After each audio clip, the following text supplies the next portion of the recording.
جب سورج لپیٹ لیا جائے گا اور جب تارے بے نور ہو جائیں گے اور جب پہاڑ چلائے جائیں گے اور جب بیاہنے والی اونٹنیاں یوں ہی چھوڑ دی جائیں گی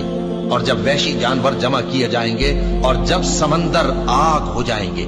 اور جب روحیں جسموں سے ملا دی جائیں گی اور جب اس بچی سے جو زندہ دفنا دی گئی ہو پوچھا جائے گا کہ وہ کس گناہ کے سبب قتل کر دی گئی اور جب اعمال کے دفتر کھولے جائیں گے اور جب آسمان کی کھال کھینچ لی جائے گی اور جب دوزخ کی آگ بھڑکائی جائے گی اور جب بہشت قریب لائی جائے گی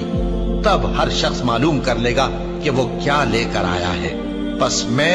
ان ستاروں کی قسم کھاتا ہوں جو پیچھے ہٹ جاتی ہیں اور جو سیر کرتے اور غائب ہو جاتی ہیں، اور رات کی قسم جب وہ پھیلنے لگتی ہے اور صبح کی قسم جب وہ نمودار ہوتی ہے کہ بے شک یہ قرآن اس فرشتہ عالی مقام کا سنایا ہوا پیغام ہے جو صاحب قوت ہے، مالک عرش کے ہاں اونچے درجے والا ہے، سردار ہے، ساتھ ہی امانت دار ہے۔ اور مکے والو تمہارے رفیق یعنی ہمارے پیغمبر صلی اللہ علیہ وآلہ وسلم دیوانے نہیں ہیں، اور بے شک انہوں نے اس فرشتے کو آسمان کے کھلے کنارے پر دیکھا ہے، اور وہ غیب کی باتوں کے ظاہر کرنے میں بخیل نہیں۔